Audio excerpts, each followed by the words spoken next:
You're listening to the Plane Talking UK podcast, a UK-based podcast written by a passenger for anyone.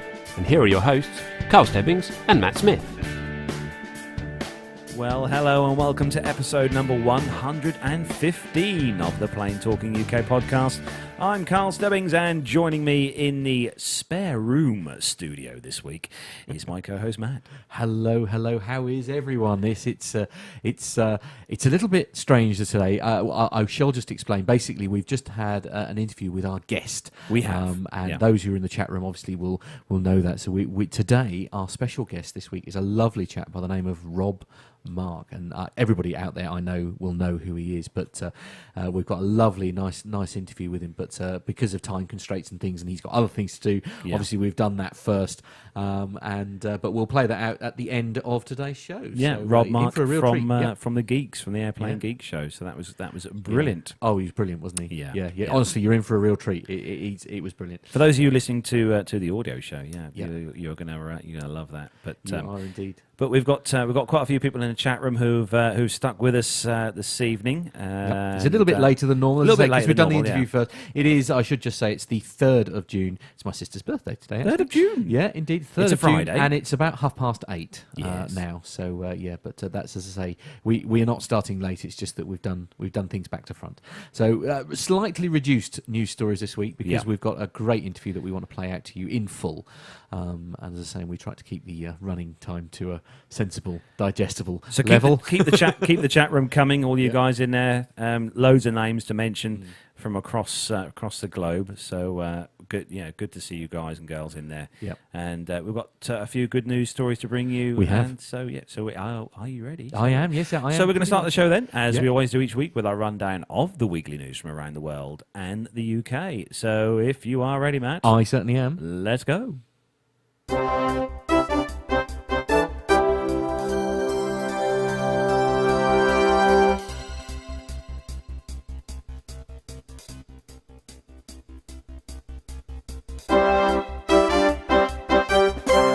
So kicking off this week's first news story then on the CH Aviation website, and the headline, Air Malta to outsource several in-house services.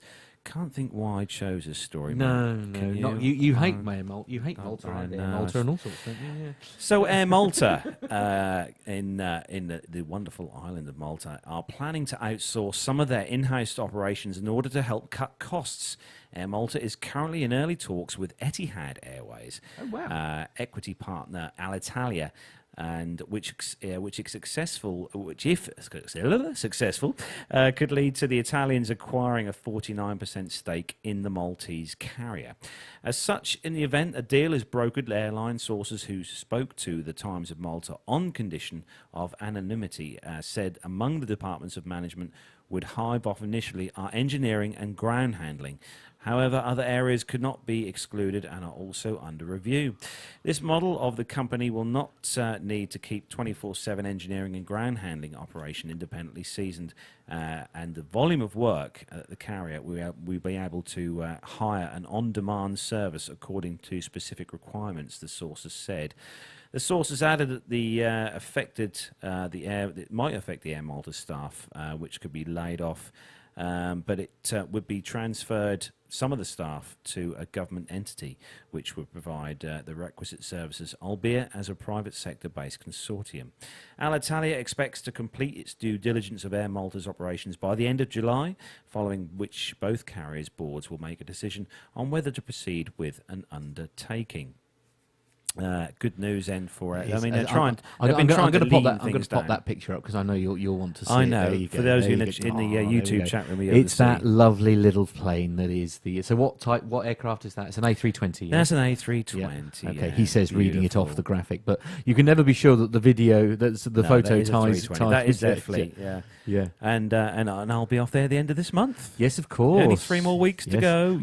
I get to live. And we'll be doing a show from Malta. We will indeed, and I get to live in your house for a week. And Matt gets to live in the PTUK towers. Indeed, absolutely. Looking after the precious poppycat that is. Yeah, you will be. Yeah, absolutely. So moving on to our next story, which, strangely enough... Let me guess, is it a Ryanair story by any chance? Yeah. Indeed, yes. So it... Oh, here we go. So this is on the mirror.co.uk website, and the headline is wannabe air steward shelled out 2K on Ryanair training course, but ended up with nothing.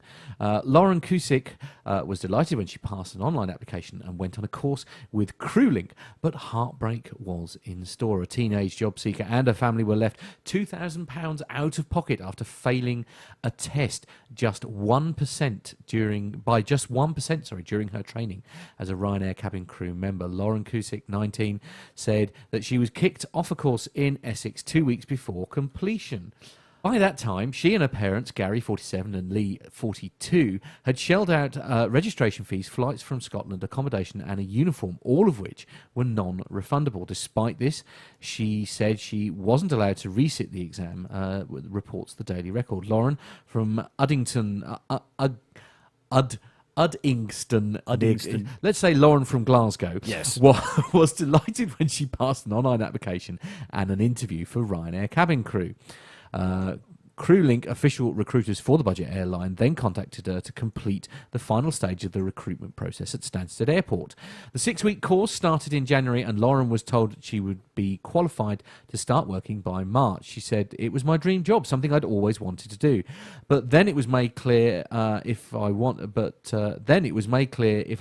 it, I would have to pay for it, and the bills started coming in. I was desperate to have a career as an air stewardess, so I agreed and paid my deposit, my flights and my rent up front.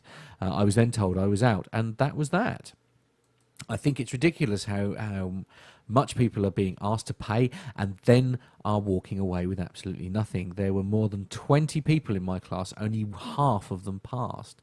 If she'd passed, Lauren would have been liable to repay more than £1,900 in training fees from her wages. The teenager claimed initially she was told she would have to cough up that amount despite not finishing the course. Lauren said the instructor announced in front of everyone that I'd failed. She then took me aside and said that my course fees would still be due, although I hadn't passed. I was furious and I rang the instructor's boss, who agreed on this one occasion to let the payment go. So that's obviously quite standard practice by the sound of it, but they kept my reservation fee, even though CrewLink's website states that this fee includes a medical examination. Lauren said that she had to shell out another £120 for an independent examination. She was also told that an additional fee would be deducted from her eventual wages to pay for her uniform. So it's really not a very good story, and I don't think Ryanair come out particularly well. No, and especially not when she was that close. Yeah, or should I say perhaps CrewLink? Because in fairness to Ryanair, obviously they've subcontracted the job out, if you like, to someone else. So perhaps it's not as clear cut as. But it just goes to show, even with an airline like Ryanair, it's not easy just to walk into a job, even after doing all even though you've done all the training you're not necessarily stuff, guaranteed a job at the end of it. Yeah.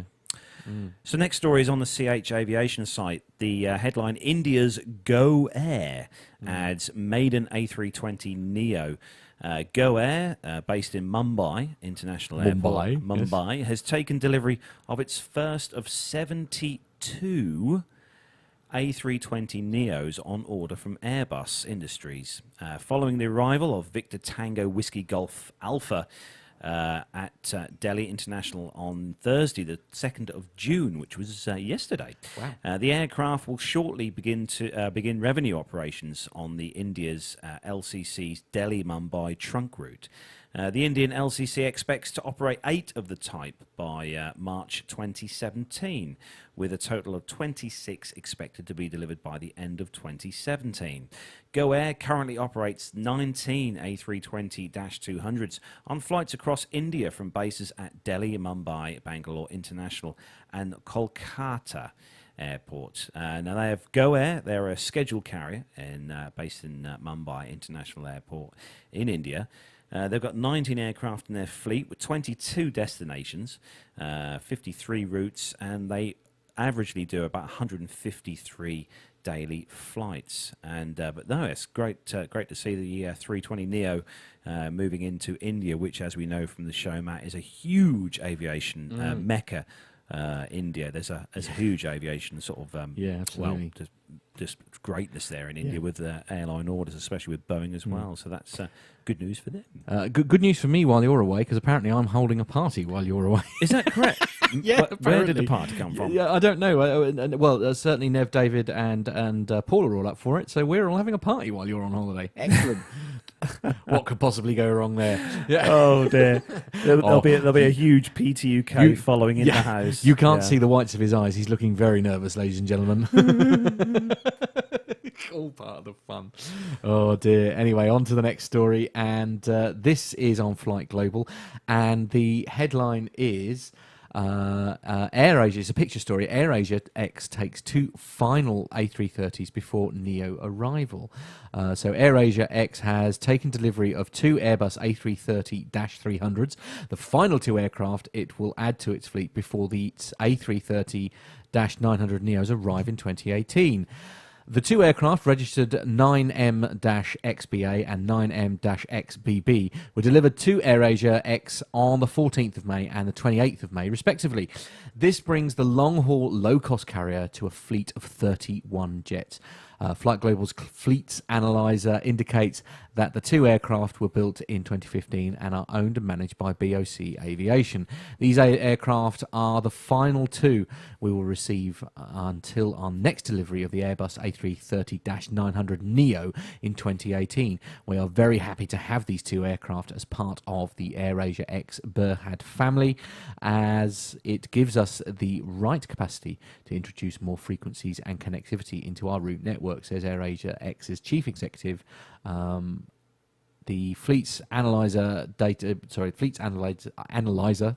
teeth in, try that again, shows an AirAsia X has orders for 66 A330-900 NEOs and 10 A350-900s. I'm just going to pop that picture up on the screen. I think that's a really nice picture, actually, isn't it? Look at that. There we go. Welcome to the family, and they've got the sign there in front of them. The 2 call signs. With the 2 registration numbers of the aircraft in question. Absolutely. All Airbus fleet AirAsia X. Right. See, I'm surprised that's not more commonplace with in the aviation industry, because you think you're sort of basically running the same set of spares, aren't you? I mean, we've talked about it before, and it's very true. But no, they've got an all Airbus fleet. And the 330s they've got as well in their inventory, 31 of those. But no, they've got a huge amount of orders in place with Airbus for the Neo. So good on them. Next story is on the Flight Global site. This party's looking really amazing. I know. And David knows where you live. And David knows where I live, exactly. Absolutely. And hold on, here we go. Flight Global, this one. United Airlines across the pond there are going to start direct San Francisco to Singapore services with the 787-9. So United Airline has commenced this week direct services on the San Francisco-Singapore route using the 787-9 aircraft. The first non-stop service between the 2 cities landed at Changi International Airport on the morning of Friday, today, the 3rd of June. United is proud to play a part in Singapore aviation history by launching the first ever non-stop service to San Francisco, and to be the only airline offering non-stop services between Singapore and the United States, says Marcel Fuchs, Vice President of Atlantic and Pacific Sales. The Chicago-based Star Alliance carrier will operate the 7,339 nautical miles, or 8,446-mile route daily. Eastbound flights are scheduled at 15 hours and 30 minutes in duration, and the westbound flights are scheduled at 16 hours and 20 minutes in duration. The flight is the first direct USA to Singapore flight after Singapore Airlines ceased its Singapore-Newark service in November 2013. Operated with the Airbus A340-500 aircraft, equipped with 100 business seats, and the ultra-long-haul route proved unprofitable. United's 787-9 has 252 seats, in fact, 48 in business and 204 in economy. The US carrier is likely to have monopoly on the route at least until 2018, when Singapore International Airlines is due to receive the Airbus A350-900 ULR, or ultra long range. A longer range version that can carry 165,000 litres litres of fuel, compared with 141,000 litres of fuel for the baseline A350-900. Singapore International Airlines will get 7 examples. Its first destination with the new aircraft will be New York in 2018, with Los Angeles to follow later. So we are, Matt. A nice little short flight there. Even you could handle 15 hours and 30 minutes. Okay, come. So, I'd quite like the idea of that. 15 hours? Come on, look. Everyone in the chat room would easily travel with us for 15 hours on a flight. They would. Moving on swiftly to... I have nothing to say to that story. That frightened me. No, it's great. Secretly, we'll get... me and Matt are going to go to Vegas with Norwegian, you know. Oh, yes, absolutely. Yeah. With the prices they're going to absolutely. charge. Yeah. So cheap. So cheap. Yeah, Paul says he'd love 15 hours. know. He'd absolutely love it. Yeah, I know. I quite often ask Carlos the infamous question, what on earth am I doing sitting here? Because I literally know nothing about aeroplanes and I'm terrified of them. But I'm just a bus driver. That's all I am. I'm terrified of Matt's coach. Right. Yeah. So to be fair, so are most of my passengers, but that's another story. Anyway, this is on the aerospace and defence.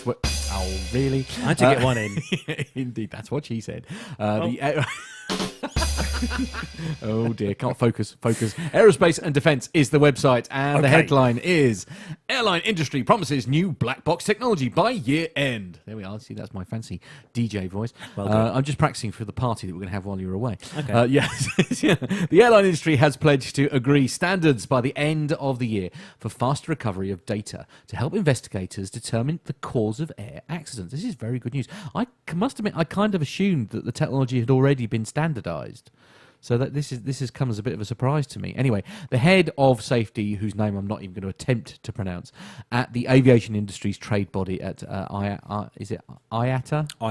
IATA promised on Thursday that the industry would make a definitive and concrete decision by the end of 2016 on technology to ensure faster recovery of data. Now, I'm pretty sure that this is a story our guest will be very much into, I would say. 2 weeks after the crash of Egypt Air flight MS-804 that killed all 66 people on board, investigators believe that they have identified the black boxes which record the last movements and moments of the aircraft and its flight crew. However, it could take several weeks longer to raise the voice and data recorders from the bed of the Mediterranean, depending on where they are located, according to one airline executive. The recorders from the Malaysian Airlines MH370 jet, which crashed in 2014 with 239 people on board, have never been recovered. In March, the International Civil Aviation Organization said that airlines would be required to equip all new aircraft with such technology from January 2021. It did not define what technology the industry would use, only that the solution should deliver the desired results. Speaking at IATA's annual meeting in Dublin, Mr. Lopez Mayer said that the issue was complex given that the technology was changing so quickly. Options included live streaming of data, which I'm surprised doesn't take place now. No, it does. It does. Yeah, right. live streaming does take place, but it's not an audio. It's kind of a text message type thing between an aircraft say what's and going ground. on. Anyway, this could meet the requirement without needing a data recorder. However, the 100,000 flights a day, with 100,000 flights a day, the infrastructure was not yet robust enough to absorb the sheer volume of data that this would create. Tony Tyler, who is the Director General of IATA, said there were problems of spectrum and broadband capacity. If it was an easy problem to fix, rest assured it would have already been done. Adding to the difficulties in recovering information, it remains extremely difficult to track aircraft continuously in flight, according to Bjorn Firm, who is the aviation analyst at Leham, the aerospace consultancy. It is a very sort of difficult subject, isn't it? As I say, I'm genuinely surprised that there isn't a cross-platform. The black box is this format, and that's what you put in your aircraft, because I kind of assumed that was already in place. The black boxes, as you know, Matt, they record the cockpit voice recorder that records the flight deck voices, and you've got also the flight data recorder, which records what the pilots are doing, pressing, touching, power and stuff like that, and where everything is. But there is like I said, Matt, on the Airbus and the Boeing aircraft as well. There's a system called ACARS, ACARS, stands for Aircraft Communications Addressing and Reporting System. Okay. And this is kind of a system like a digital data link system that for transmission of short messages between the aircraft and a ground station, and it's via like an airbound radio satellite kind of thing. That was actually designed in 1976 using a telex format, but obviously since then it's moved on. But this system does send messages from the aircraft at regular intervals, telling the ground services if there are any little things wrong with the aircraft, like and minor things. Tony's actually saying in the chat room here, ACARS and CPLDC already do this to an extent. But obviously this transmits, as I said, like text messages. It doesn't transmit sort of voice stuff. I'm shocked by this. Never's just said that some aircraft still have tape-based they do. FVR CVRs, flight data recorders and cockpit voice recorders. Some of them are still CVR tape, and FDR. actual, as in cassette tape style. That's insane. Yeah. Surely the newer ones are all on digital Yeah. chips. But no, it's a shame that they that can't. Frightens me. It's a shame they can't have a system in place which continuously transmits audio and. But then as the story says, I mean, you've then got that hideous issue over bandwidth, haven't you? This is the crazy thing. This is the crazy thing. Anyway, that is where we bring the aviation commercial segment to a close. We're going to do the military in just a moment, but we'll do that right after these short messages. Find this and other great shows at the Aviation Media Network. thevoicesinyourhead.com.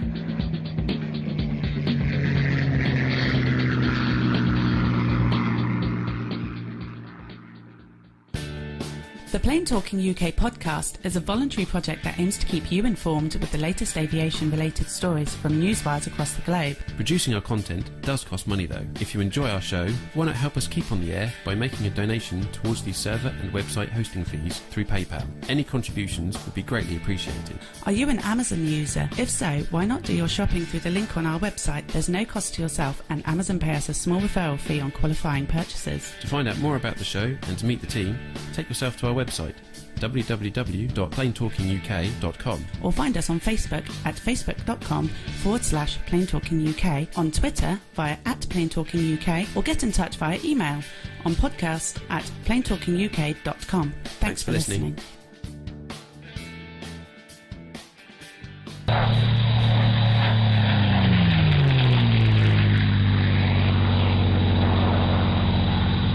And we're back. There we go. That's quick. really abrupt, that one, isn't it? That one is abrupt. We're going to trim that one off a bit. Absolutely. Yes, tidy that one up. Yeah. So we are going to do a short bit of military news, indeed, and then we have got a small piece of voice feedback sent in by our lovely listener, Jennifer Parkinson. Yes. Jenny from Rome. Yes. Aww. Oh, I do. I literally always feel all warm and fuzzy every time. We'll meet up with her at some point. I hope so. Along with all when our she's in listeners at Norwich. Farnborough. This is true. Woohoo! This is true. This is it.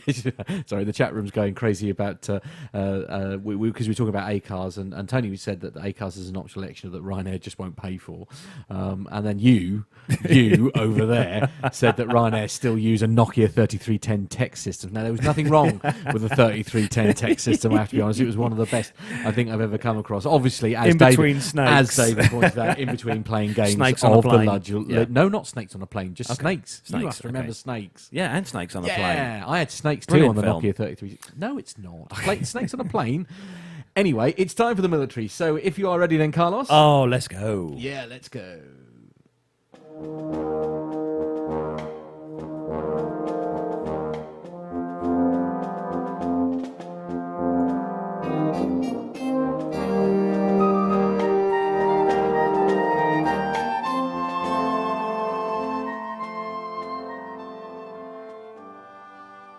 And our first story on the military segment this week. And it's a sad story. This one happened earlier this week, actually. Yeah. Very sad news indeed. The headline, this is on Sky News' site, and the headline, Blue Angels pilot killed in training crash. The F-18, flown by Captain Jeff Koss, was taking off ahead of an air show this weekend in Tennessee when it crashed. The Blue Angels pilot was killed tragically during the practice session. The US Navy said in a news release that the pilot was beginning to take off when the crash took place in Smyrna. Hopefully I pronounced that wrong. Sorry if I've got that wrong. Just outside Nashville. He has been identified by the US officials as Marine Captain Jeff Koss. According to his official Blue Angels biography, Captain Koss joined the elite aerobatics team in 2014 and had accumulated more than 1,400 flight hours. Wow. His grandfather, Dolph Koss, had said being a pilot was his childhood dream. He said, "It's hard to put into words right now, but it's beautiful that a person can live and die engaged in their life's pursuits." This was a dream since he was a child, to be an aviator and a fly, he said. Admiral John Richardson, the Navy's top officer, posted on Facebook that his thoughts and prayers go out to the family and friends of the Blue Angels after this tragic loss. They're going to investigate, obviously, the accident fully and find out what happened and try and prevent similar accidents happening again. 5 other F-18 jets in the Blue Angels team landed safely moments after the crash, and no one else was injured. The team is based at Naval Air Station Pensacola in Florida, and the Blue Angels were scheduled to take part in the Great Tennessee Air Show at the weekend, but will now not participate. Captain Koss was from Durango, Colorado, and was commissioned as a second lieutenant in the Marines in 2006, and he had previously served in Afghanistan before joining the Blue Angels. He is survived by his wife and 2 children, and it comes after the pilot from the Thunderbirds Air Demonstration Squadron was forced to eject before his fighter jet crashed in Colorado on Thursday. Major Alex Turner of Chelmsford, Massachusetts, had just flown over the crowd watching President Obama's commencement address at the US Air Force's Academy near Colorado Springs when he was forced to ditch. He was rescued by a helicopter and taken for a face-to-face meeting with Mr. Obama. But no, sad news, obviously, very sad news, because the Blue Angels, I've personally not seen them. No. It's one of those aerobatic display teams that I would really, really love to see if they ever came over to the UK. And they're as famous as the Red Arrows, aren't they? I mean, they are. It is awful. It is very, very sad. So yeah, as I say, our thoughts go out obviously to Captain Jeff and all of his family, of course. Yeah. So carrying on then on to the next news story. Yeah, absolutely. And our last military story is Ireland. This is on Flight Global. And it's about the RAF. It is, yeah. The Royal Air Force. This is what we like to hear. So ILA and its Airbus introduces final RAF Voyager. The last example of the Royal Air Force's 14-strong fleet of Airbus Defence and Space A330 Voyager tankers has made an appearance, fresh from being painted at Manching in Germany and ahead of its planned delivery to Manager Air Tanker in July.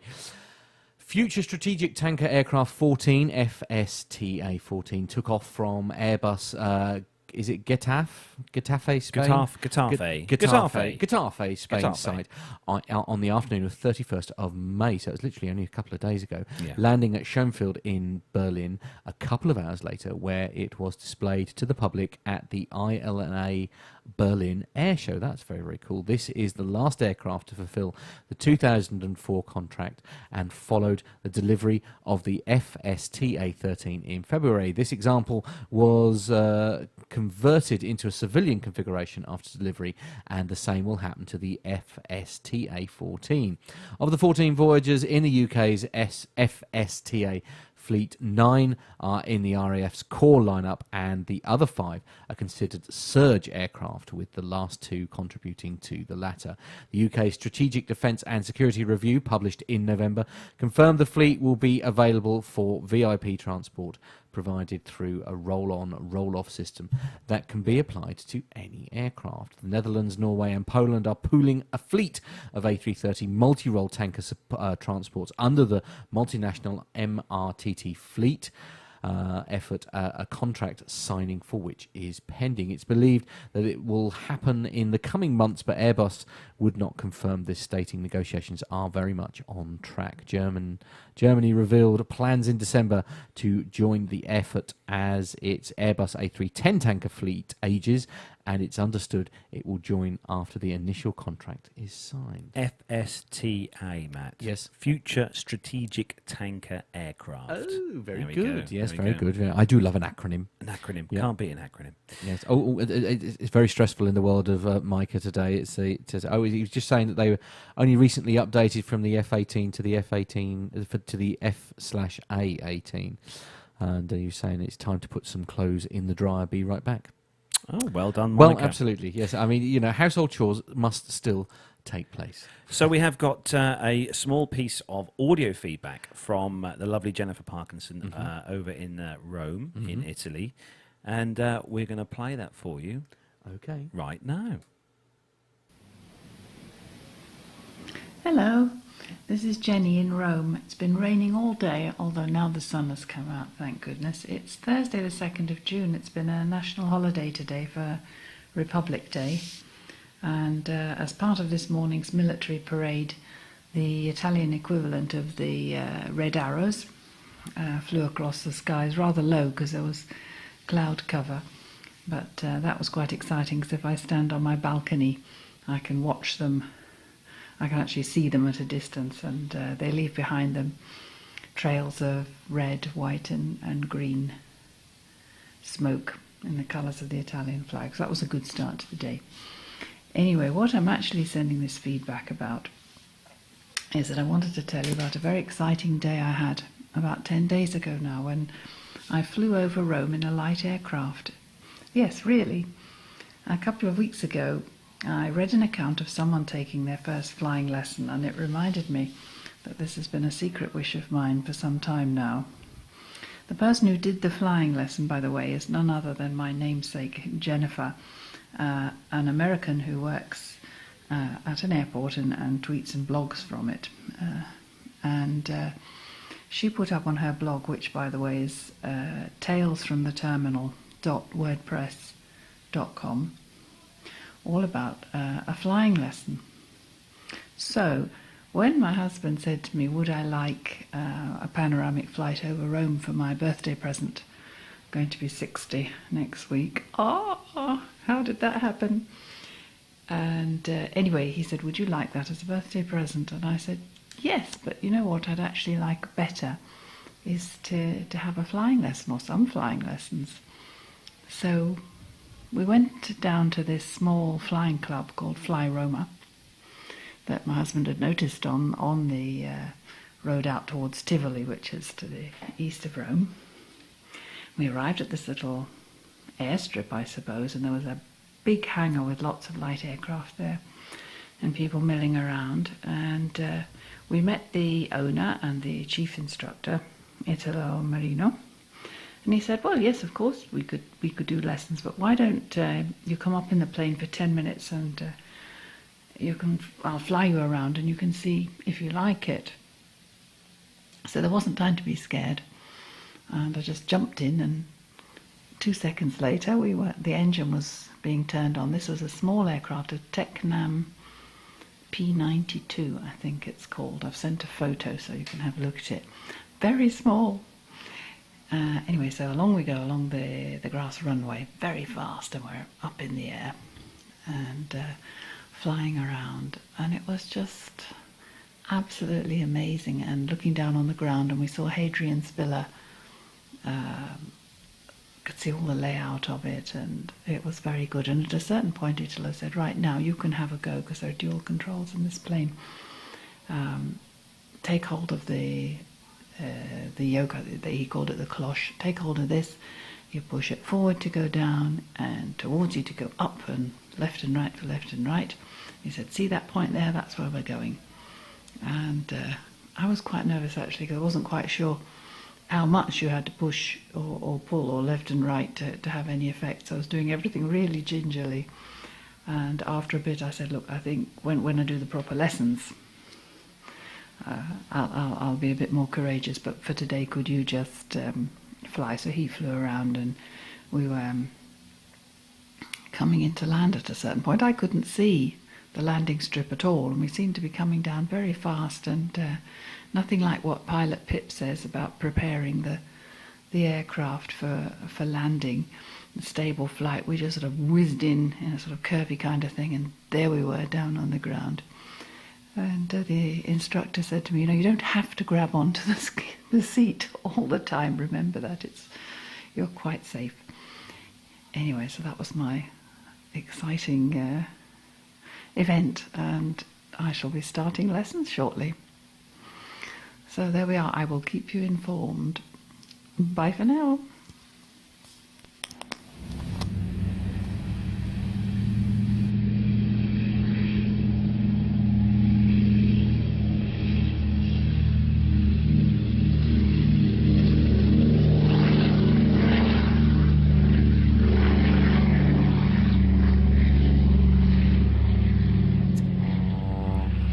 Lovely Jenny. She's starting to fly. Yeah. I love it. Another PPL in the making. I know. Hopefully absolutely. she'll fly over here and see us. In the absolutely. UK. Yes, she'll be landing in Norwich on her own by the sound of it soon. She can come to Ella. She can come right local. Absolutely. Yeah, that sounds brilliant. Thanks for that, Jennifer. Yes, so don't forget then, if you want to, please do send in your own audio feedback. We'd love to get all it. you in the chat room. Yeah, Tony, everybody in the chat. Masha, everyone. We want Neville. We've heard from Neville, but Neville, send your feedback in as well. Yeah, actually, and hopefully we'll have a segment from Micah soon. Yes. Hopefully Micah might send us another. You never know. But yes, to get in contact with the show, you do it by contacting us either on our website, www.planetalkinguk.com. On Facebook, it's facebook.com/planetalkinguk. It's our Twitter handle is @planetalkinguk. And to email us the show directly, it is podcast@planetalkinguk.com.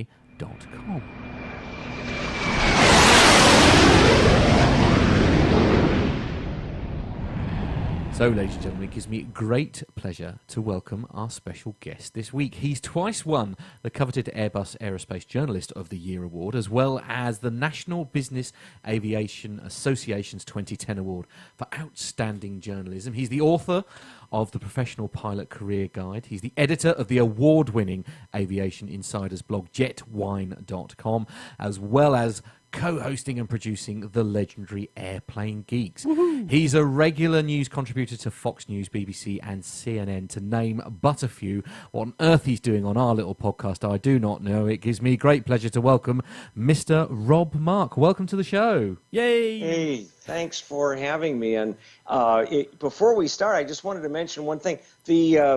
The bank wire transfer, it doesn't seem like it came through. Remember we talked about the... Yeah. Did you guys forget? No, I'm just kidding. Yeah. This is why I drive them crazy on the Airplane Geek. No, this is really fun. Guys, I'm so pleased to be with you here. And, of course, as you guys know, I mean, I spent a lot of my youth in the UK and in Essex. Wow. At an RAF base, and so the folks there in Germany, the UK are very near and dear to my heart. So as Matt said, then welcome on to the Plane Talking UK show, Rob Mark. And how are things across the, well, we should say pond. Across the pond? Yeah. That's usually what everybody says. No, actually quite nice. It's summer here for us too. It's about I'm in Chicago. It's about I think about 78 degrees here, and we're here in my lovely little office away from home, and it's where all the writing and audio work and all the other junk gets done. So this is where the magic happens. Wow. I wouldn't expect anything less, frankly. So as I was talking to Matt when we got together this afternoon before we started the show, Rob, I've been listening to you now for quite a few years. Don't tell him how many. Geeks. Don't upset him. It's quite a few years. I must say you do help me get through some pretty hideous shifts where I work. So just like to thank you for that, Rob. The people that I used to work for never said anything like that. They used to say something about the fact that the shifts were hideous because of me, but I don't know. Maybe I got it wrong. So So let's start then. Let's ask a few little probing questions. indeed. And so how did your passion for aviation start with you then, Rob? As a kid, really. I mean, I was one of those kids that always watched airplanes when they went by. What initially grabbed me, I don't know. Back in the old days when I was a kid here in Chicago, wait, I'm just going to get back in the camera here. Chicago's Midway Airport was the busiest airport in the U.S. And I can remember my dad taking me down there. And in those days, you could stand up on top of the terminal, and there was a viewing stand up there. And I always thought that was just the coolest thing in the whole world. And we'd watch airplanes that people may not even recognize. Constellations, DC-3s, DC-4s, DC-6s, the occasional, I know it was a little early for the Viscount, I think, then, but, and I didn't even know what they all did. I was just absolutely mesmerized by them. And even in other jobs I've had over the years, I don't think I ever lost that just curious fascination, if those two words go together.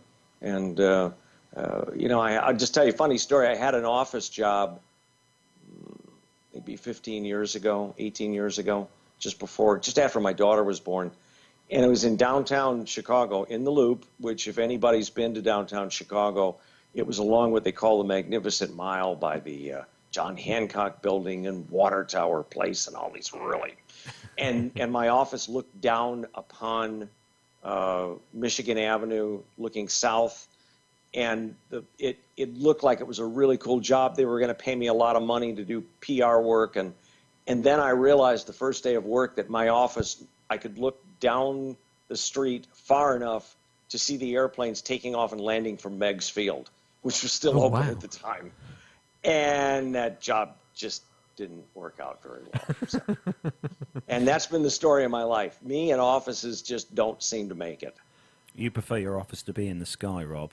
Yeah. Or at very least around an airport. I mean, it's a funny thing, but I still to this day, when an airplane goes by, wait, excuse me. Sorry, folks. That's all right. That's okay. Because we live in one of the patterns for O'Hare here in Chicago, and sitting in the backyard to this day, when the airplanes are zipping down over, I still look up. I don't know why I do that. I must be plain crazy or nuts. Or is there a podcast called Plain Nuts? Plain Crazy Down Under. That's close. Yeah, but you know those guys. They're friends of the show. Be nice. And I've been just in it ever since. I mean, I really got involved in it when I joined the Air Force back a long time ago. And that's how I ended up in the UK for 3.5 years. And I just, I didn't really care what was going on in terms of the specifics. I just knew I was around airplanes. Is that how you learned to fly then, Rob? Did you go into the forces to learn to fly, or did you get your license before actually, I didn't, because what I did is that I went to college right after high school, and I stayed for a semester, and I left because it was just not, I hated college.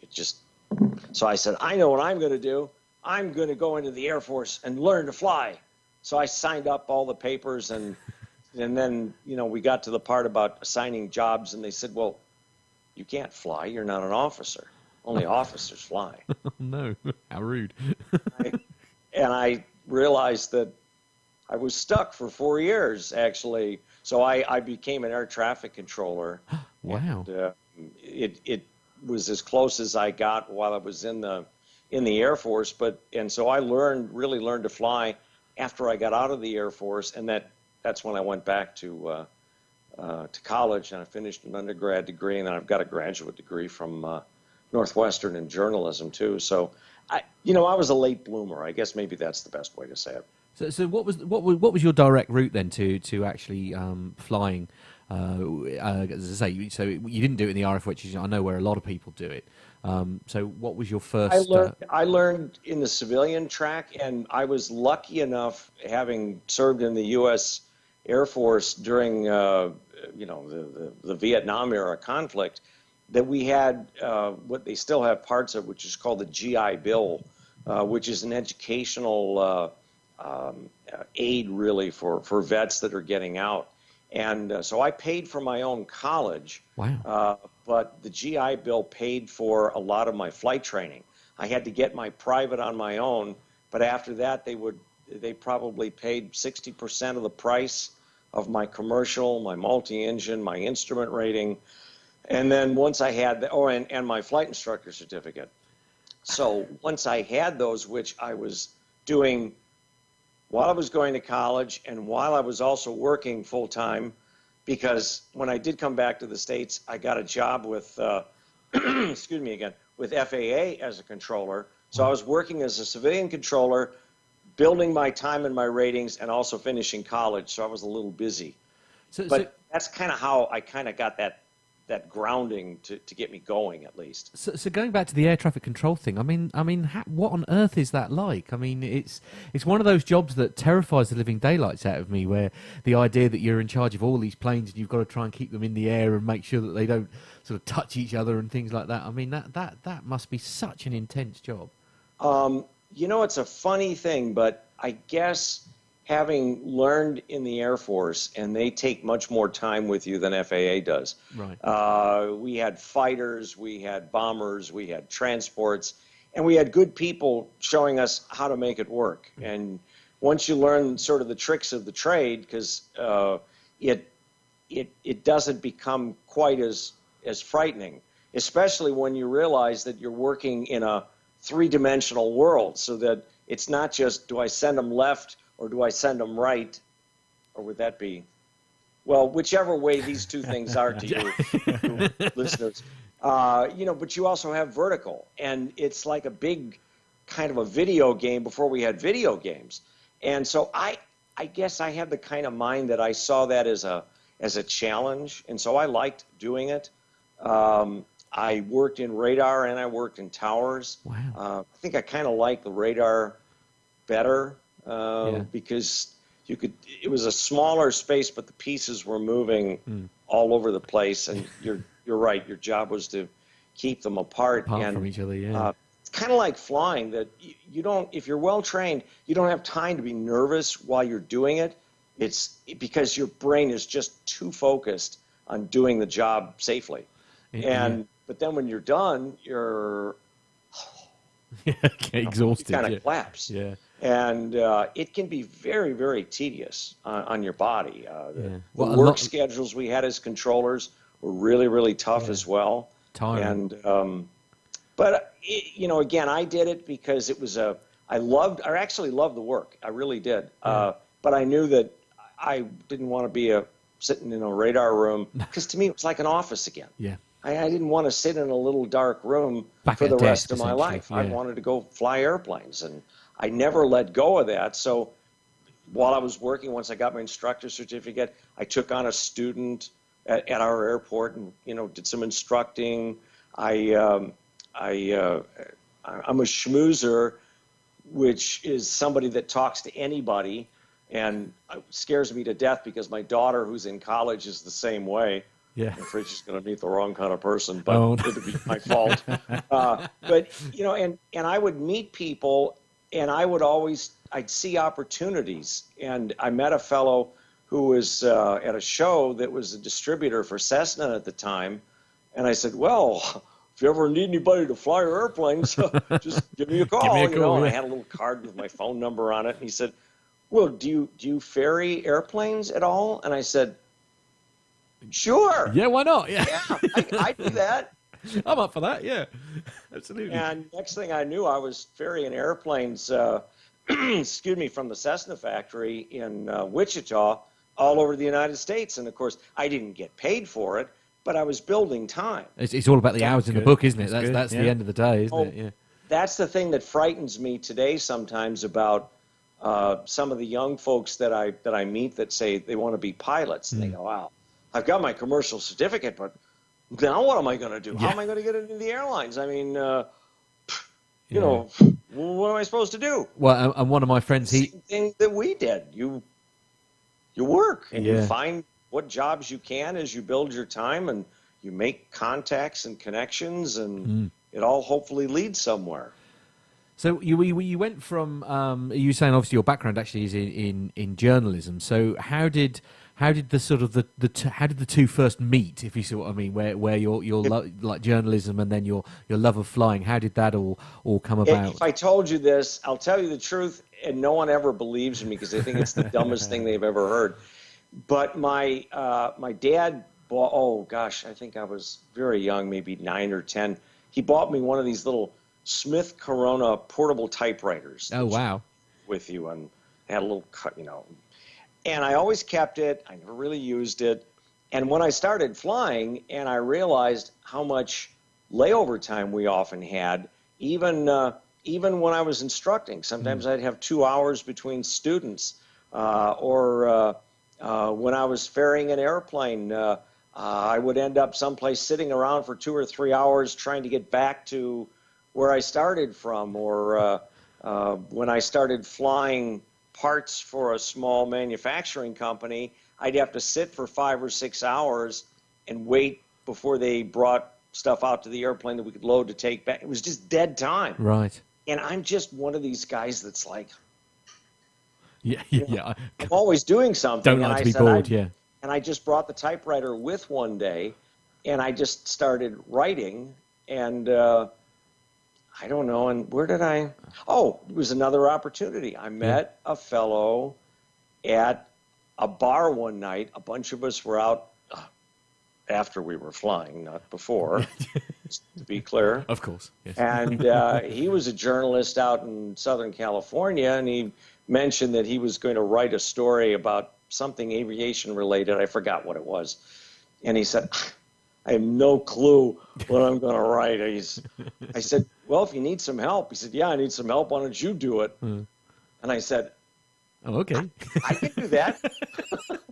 So, and that is how I sold the first story that I ever wrote. I don't think I go back now and I look at it and I go, oh my God, somebody paid me for this? But again, and there's a concept, I think, that when you say you're an opportunist, people go, oh God, what a flaky.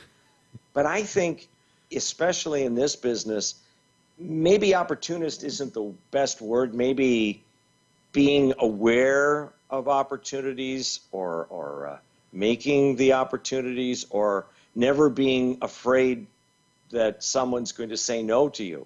Do you need somebody to fly your airplanes? Yeah. No, not really.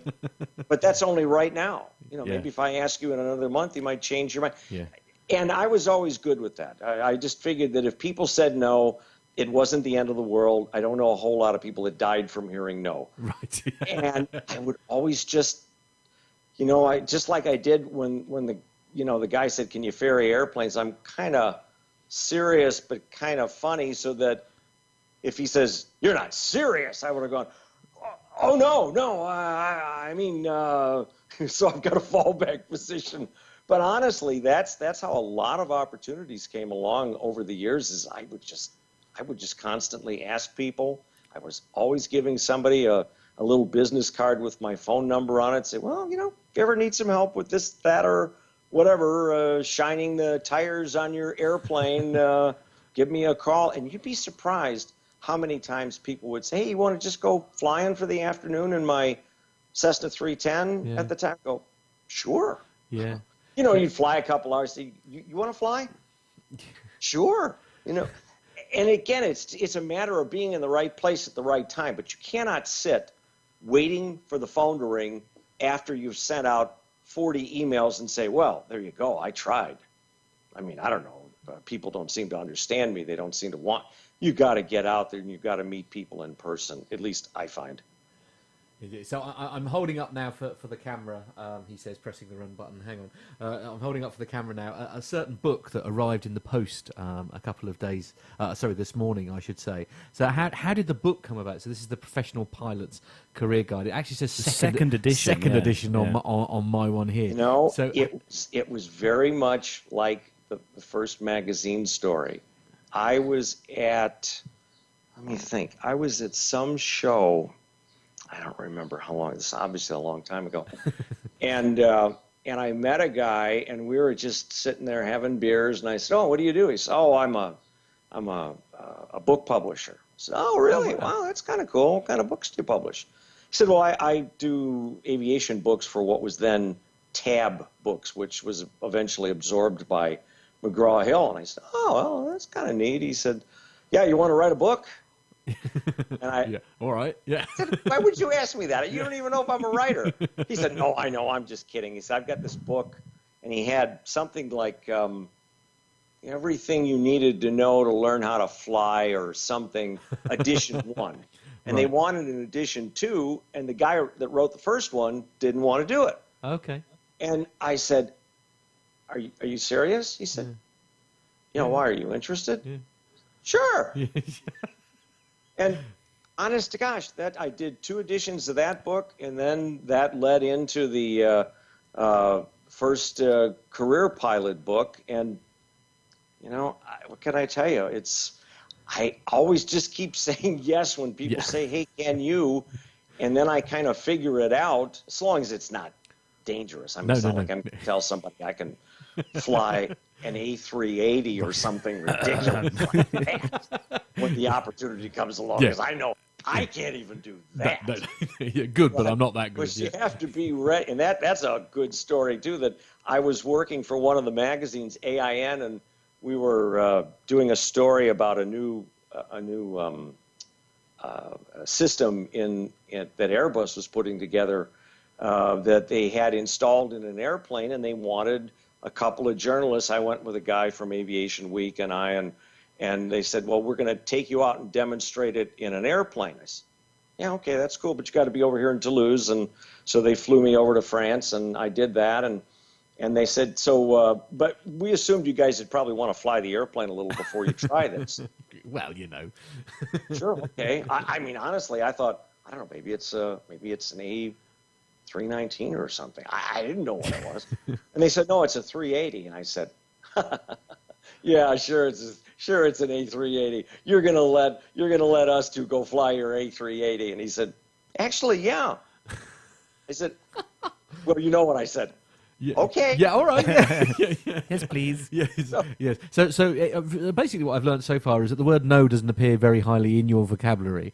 No, it actually doesn't. And it's a funny thing because I realize that people saying no can have a very personal, it can really raise a horrible response out of people. They go, "Oh, I'm worthless. I'm useless. They don't want me." Yeah, you're right. This guy doesn't right now, but maybe the guy over there does. Yeah, and you might have to be patient, but yeah.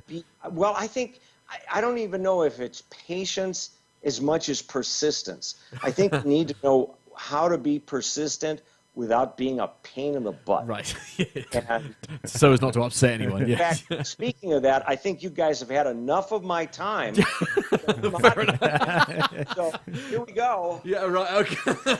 Oh, dear. It's all right. If it's any consolation, I did just flash up the jet wine page while you were talking, so don't panic. Yeah. Watching this, listening, going, "Oh, that sounds like Rob." Yes, absolutely. Hi, Mike, yeah. I don't know who else is out there, but maybe loads of people. There's plenty of listeners from the airplane geeks in the chat room. No, but flying it's a cool life. It really is. I know it's taken some hits after 9/11, and it's different now. It is different. So but it's still a very cool job. Oh, it's the coolest job in the world. There's no two ways about it. And there are a lot of other jobs. You don't have to be a pilot. You could be a mechanic. You could be a controller. You could work at the airport. I mean, all get you out of the office. To be honest with you, given my qualifications, that I quite happily drive the transfer buses that get you from the airport to the terminal building. That would. But anyway, that's listen, and we would depend on you guys, and you guys never ever came fast enough when we had the airplanes to bed, and we were way out in front of the terminal going, "That damn bus." How rude! I want to get to the hotel so we can get some sleep, or actually, we would tell people sleep's overrated. Sleep. we would just party is really what we did. So in your years, Rob, you've obviously flown quite a selection of aircraft. A plethora of aircraft. What are the more notable GA and the larger sort of commercial aircraft that you've had the chance to fly?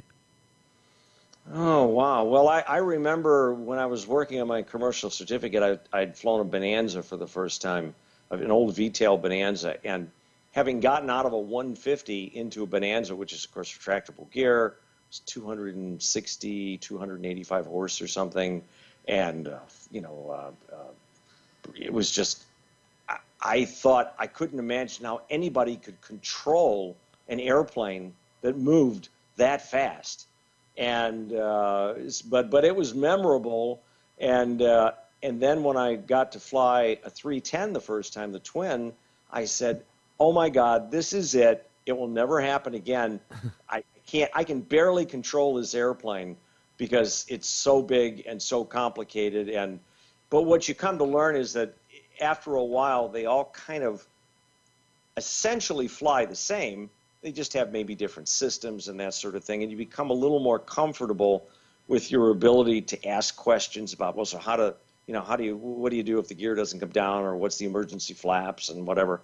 So that, like I said, I was lucky to fly a lot of really cool GA airplanes, a Beech 18, which I'm sure nobody even knows what that is anymore, an old radial engine twin-tail tail dragger. I'm pretty sure everyone in the chat room will know immediately what you're on about. There you go. Good. Thanks. I was just worried about that for a minute. But tail draggers are a big deal to me. I love them. I've got some time in DC-3s. Wow. I had a Champ of my own for about 3.5 years, and I just loved flying out there about 500 foot off the ground, and really learned how to fly an airplane in a crosswind with a tail dragger. And so that's probably one of my favorite things to try to get people to go fly, because they think they know how to do a crosswind landing in a 172. They kind of touch down and go, okay, I'm done. Yeah. But tail draggers, you don't do that.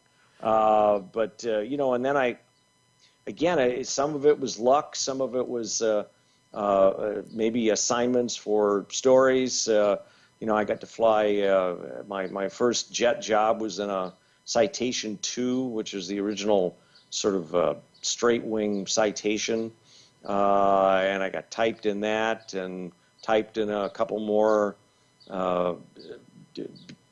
GA business airplanes, another Citation, the Hawker 800 series. Yeah, Pip will know that one. Yeah. And I heard they originally used to build that over by you guys somewhere. I heard it was actually the design. Every time somebody didn't like something that went on with the Hawker, they'd say, well, what do you expect? The blokes built this damn thing 50 years ago, and it hadn't changed. They didn't change it because it worked. Yeah.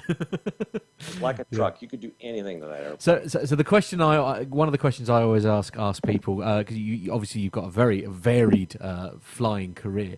Are there any flights that you'd like to forget, if you see what I mean? Any memorable but for all the wrong reasons, sort of? Obviously nothing too serious because you're still here to tell the story. But is there any? It was close. Yeah. Actually, when I decided I wanted to become an aerobatic instructor, really? And I was out in a decathlon, and I knew how to do a loop and a roll, right? And that was about it, right? And so I kind of taught at this local school. I kind of taught basic aerobatics, and they didn't give you a whole lot of training on that. And I knew enough to put the parachutes and stuff on, and I was out doing stuff with a guy in a decathlon, which is it's like 180 horsepower tail dragger Champ, but it flies really nicely upside down. And we were doing loops, and we got to the top end of a loop. Let's see, I don't have here. Pretend this G550 is my loop. Got like about here. Yeah. Let's see, at the top of the loop, and the guy just, what we would have said back in the old days, he freaked out. Oh no! He went, "Oh my God, I'm gonna die!" Oh, well, that's cheery. And and it was front and back seating, so I couldn't see him. I could just hear him, and I went, "What in the hell is going on?" And the airplane also had a stick, and what he did is he just panicked and he sucked the stick right back into his gut. And anybody that flies knows that if you suck the stick of an airplane back into your gut long enough, depending on your attitude, the wing stops flying. That's why we've had so many loss of control accidents. And the next thing I knew, we were stalled and we were doing this upside down. And I had never been in an inverted, I don't actually think it was a spin. It was probably somewhere between a spin and a spiral. But I thought, oh my God, we are going to die if I don't get this guy's hands off of that stick. Yeah. And I said, let go. And he would not let go. Oh, no. So the story I'm going to tell you, I've never told a whole lot of people. Okay. We had chocks in the airplane that, we would, if we landed anywhere, we could put them by the wheels so the airplane wouldn't roll. They were in the back by me, and I reached behind me and grabbed one, and I whacked him along the side of the head. Just to let go of the control. Oh, Yeah. He let go of the stick. And you had I control. managed to get control back of the airplane, and we landed, and I just said, I tried to talk him down that it wasn't the end of the world and blah, blah, blah. And after I got done, I said, I'm not cut out to be an aerobatic instructor.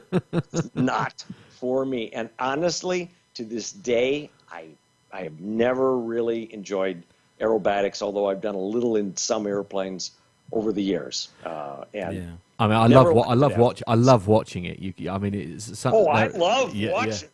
Oh, and I know what the good stuff looks like from the bad stuff. Because a friend of mine was a competitive pilot, but wow. I like to watch them from down here. Yeah, on the ground safely. Yeah. Absolutely. So some of the aircraft, the larger commercial aircraft, we know you've obviously had the chance to fly the world-famous Airbus 380, but what other sort of the larger commercial jets have you flown? Got some time in 737s, got some time in, like I said, in DC-3s, got a little time in DC-9s, which I'm assuming that since these are all plane geeks, they know what these are. Far away. Keep going. Keep going. And turboprops, King Airs, Embraers, Brasilias. What else? I like the Brasilia actually. That was quite a cool airplane. Except we had runaway prop issues when we were flying it. I mean, it didn't occur to me, but system wide they were having that issue. But I liked it anyway. Except for the time that for a company I was flying the Brasilia for, and I did the pre-flight, and I forgot to put the oil cap back on the right engine, and took off. About 4 minutes later, we got yelling Betty, they used to call her, and it would say, oil, right engine, oil, right engine.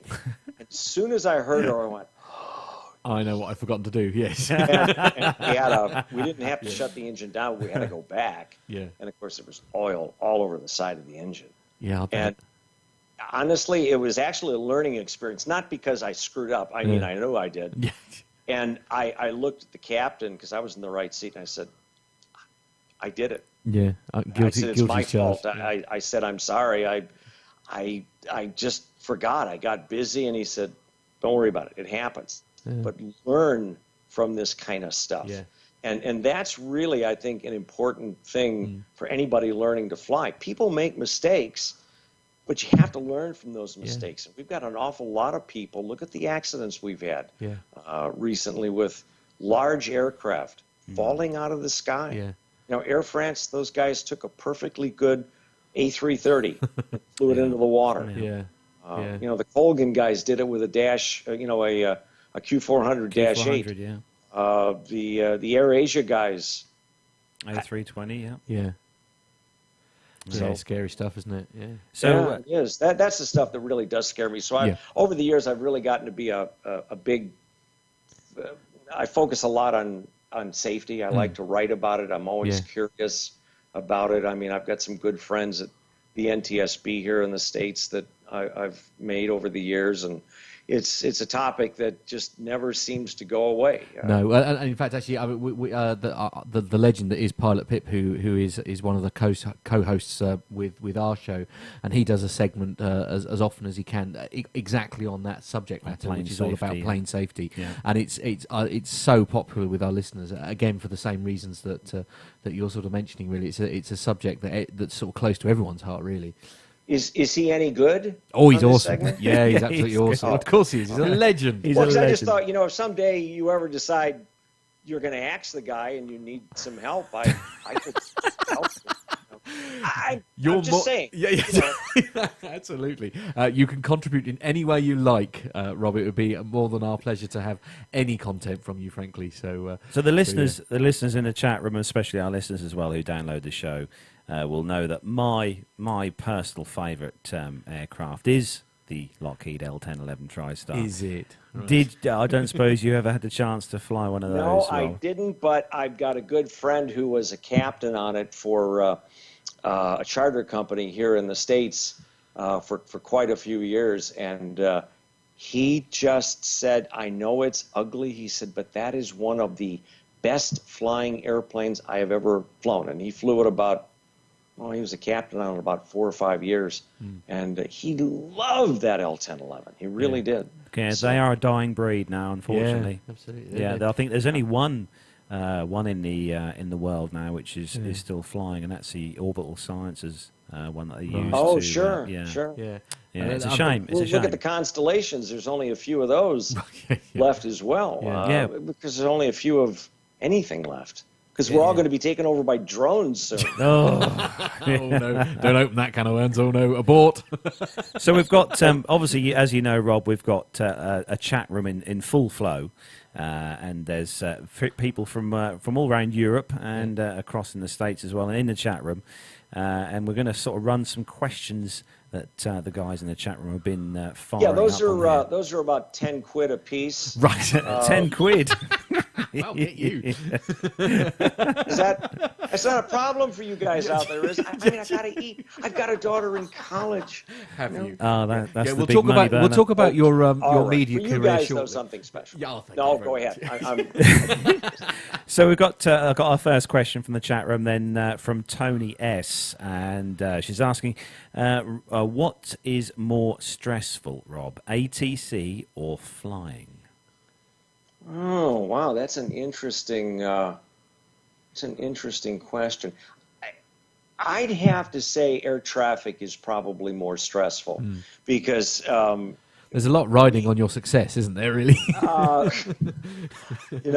taught you some great skills, but we would know when we were working certain sectors in a radar room that every afternoon, let's say between 4 and 7. And they were launch and departures out of O'Hare, or at different times, all the inbounds were headed into O'Hare, and we were funneling. And then if you saw weather starting to appear on the radar a couple hours before then, you could already see it all coming together. Yeah. Like the weather's going to end up right where these airplanes need to be, and we're going to be doing this kind of stuff all over the place. And you'd already start getting tense. Tense, yeah. And not a debilitating kind of tense, but like, okay, all right, I'm ready. We're going to have to do this. We're going to stay focused. Do that. Yeah. Whereas in flying, the takeoff and the approach, especially if the weather's bad, are stressful. But usually you don't get super stressed out unless you do something like leave the oil cap off the right engine, or you have an emergency. Something breaks en route that you didn't expect. Yeah. And then you have to deal with it in a very dynamic environment. That's the one thing we always said about air traffic controllers. You may be stressed, but I don't know a whole lot of controllers that died falling out of their chair. And in an airplane, it's very different because it's not just about solving the problem. Yeah. It's about solving the problem and keeping the airplane flying until you can get the thing back on the ground in one piece. Yeah. So it's a different kind of stress, but again, I think more often controller stress than pilot stress. Yeah. Well, I suppose you're only essentially responsible for the aircraft that you're flying, as whereas That's with right. with an ATC That's you're responsible for absolutely it. loads all the time, and if any of them touch Going each to other, say that, you did good. Thank you. yeah, absolutely. So another question for you from we're scrolling down the chat room list here. Another question from Tony S again. What are your thoughts on the French ATC strikes, Rob? Well, Bonjour. I have to preface the answer with what I hear everyone say, the French, Yeah. Don't quite know what that means exactly because I'm a Yank. Yeah. Because when I go there, they're always very nice. Yes. Well, I was a controller here in the States at the time of the great Patco strike. From that Ronald Reagan fired a bunch of controllers. I snuck out of that whole conflict by a just skin of my teeth because I was off doing some school stuff for a semester, and that's when the strike occurred that summer. And so I've been very involved in the union, though. And I think while people may believe that the French, the Germans, who else? I think they're probably the predominant ATC strikers that we hear about. I think the French people in general are keen to demonstrate. They're not shy of a little demonstration here and there, are they? I mean, That's right. The farmers especially enjoy blockading the odd port. But if you look at the United States and in commercial aviation in general, the airline industry is the most unionized of probably any profession that's left. Wow. Yeah. And when I was an ALPA guy, the Airline Pilots Association member, we always used to say that we were there to kind of provide a buffer between the employees and management. And today, in the last 20, 25 years, many people have grown up saying, "Oh, unions! Oh God! Oh, ugh. They do terrible. All they do is cause trouble." And however, but when you see some of the situations that employers have brought to the workplace, look at the situation with the Ryanair guys that are all contractors, and they just kind of come and go, and employers do whatever they want, and people say, "Oh, well, that's just the way it is." Well, actually, guys, it didn't used to be like that. No. It's only because people, I don't know exactly when the time was that people started fighting against unions more than they did, but same thing with the controllers union. I mean, it's a tough job, and they can make a tough job even tougher by very simple things like really lousy scheduling practices, making you stay late at work one night and getting you back early the next morning so you're running on very little sleep, or breaking up your days off so you only have one day off and come back. There's all kinds of mind games they can play with people that the outside public doesn't know about. Well, and also I suppose my guess is that the controllers, I'm sure they want way more than they're willing to settle for, but it's like any other kind of negotiation. But then that's what business and is supposed to be. That's what it should be like for employees, is that I don't necessarily sit here and tell you what you must do right now or get out, which is pretty much what everybody expects these days. We've all heard that. You don't like it? There's the door. Yeah, off you go, Well, except that you also lose some really valuable people that way. Experienced people. Valuable experience. You waste a lot of money retraining people. So there has to be a balance somewhere. And I guess, although I didn't always agree with things we had to do at ALPA, like defending pilots that were idiots, and there were a few, we were there to provide a balance. And so when it comes to something like the French controller strike, this is a very long answer to a short question, Tony, sorry. But I feel like they're still there because they add a necessary piece to the puzzle. Even though management hates them, they do provide that balance so that management can't just do anything they want to anybody anytime they want. Yeah. So another question for you, Rob, in the chat room Is this from Tony again? No, this is Masha. This is Masha over in the Netherlands. And Masha's asked, on the subject of hour building, how do you feel about the 1,500-hour rule? Will it be reduced in the future when there's a real shortage of pilots? Wow. Well, I have a perspective on that from a story that I wrote because I interviewed some of the families of some of the victims from the Continental 3407 crash at Buffalo back, was that 2007, I think it was? Yeah, I think, yeah. And how upset they were at the conditions and whatever. And those people lobbied our Congress here in the United States to get the rules changed. And that almost never happens. That said, they were concerned about safety. That said, the 1,500-hour rule didn't really do anything because the two people that were driving that Q400 that night had more than 1,500 hours by quite a bit. Right. So even if we'd had this rule then, it would not have prevented a thing. Yeah. I personally think the industry let Congress shoot us all in the foot. And it's tough because now, as we were talking, earlier about how do you get the experience to reach the mark where you can get a job, now it's even tougher to get that first job if you're interested only in the airline business because of this rule.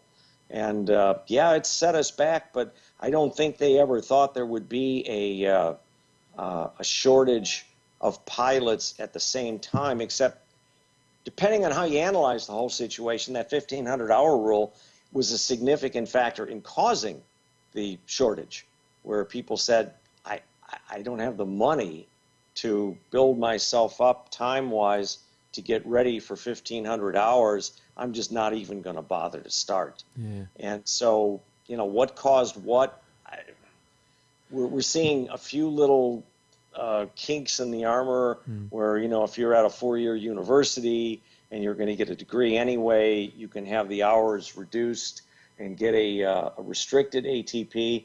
But for guys like me that didn't go to an aviation university, I went to a state university here in Illinois, and I just got my flying experience as I could. Yeah. That would have been it would have been tougher these days. But however, my first airline job, let me think, I must have had 2,800 hours when I got hired anyway. So I had you were well many over that. years of kind of scratching around trying to get time, and some people kind of think, well, I should be able to just go from my commercial to the right seat of an airliner, because that's what I want to do. You got and certainly in your case, plenty of hours in the book before you sort of started essentially. Yeah, and sometimes I guess my point is that I think the 1,500-hour rule is kind of bogus. It didn't really help us at all. It hurt us, but it is what it is. Unless it's going to get repealed, which I doubt, we're going to have to figure out a way around it. And I think we're starting to see some of that change now. If people can get hired at the regional level. So another question from Tony S. in the chat room for you, Rob. This was a lady, Tony. I know. Yeah. Because one of my best girlfriends, the first one I ever had was Tony, and well, I doubt it's her because she would be a little old now. Okay, I'm sorry, guys. So Tony's asked then, Rob, do you think that MH370 will ever be found? No. With all the searching that's going on, because obviously the searching, I think, is still going on, and they've obviously found a few bits. Done. I think they are just about, because the weather out there now is awful. Yeah. In fact, it's funny that you mentioned that, Tony, and everybody else. I have a picture that I was just going to put up on Facebook here today of something I got from one of the guys in Australia that showed, let's see, what would that be in, because it's in meters, 57-foot waves out where the is it the Frugo or whatever the search ship is that's towing the sonar? Right. They're dealing with 57-foot waves in the Indian Ocean. So Wow. kind of tough to search. But seriously, I don't think we'll ever find it because without a handle on where those boxes are, to even put a submersible down to get the things, we'll never know what happened. It's all going to be speculation. Yeah. Another one in the chat room. This is from someone who you might well know, actually, Rob. It's from the main man, Micah. And Mike has asked, with all the issues of not hand flying these days, how do you feel, Rob, about the side stick controls versus yokes, even though they're both fly-by-wire? I was lucky. One of my fun jobs these days as a journalist is I get to go fly new airplanes and evaluate them. I was just out flying Embraer let me go with one of their legacy 450s a couple of weeks ago down in Florida, and it's a side stick control, and I love it. But then I'm also a Cirrus instructor, and that was really the first side stick airplane I'd ever flown, and I really came to like the side stick. But there's a difference between the side stick on a Cirrus and the side stick on a Legacy or an Airbus. In the Cirrus, when I move the side stick, the person, well, I'm usually on the right side, the person on the left side sees what I'm doing. They see the movement. Yeah, Right. Yeah. On the fly-by-wires, you don't have that. The side stick just sits there. Yeah. And it was maybe 18 months after the Air France investigation was over, I had a chance to get an hour and a half in an A330 simulator with what was then Northwest Airlines up in Minneapolis. And this buddy of mine was an instructor in it, and he said, well, sit in the left seat. And we kind of tried to recreate what we knew of the event.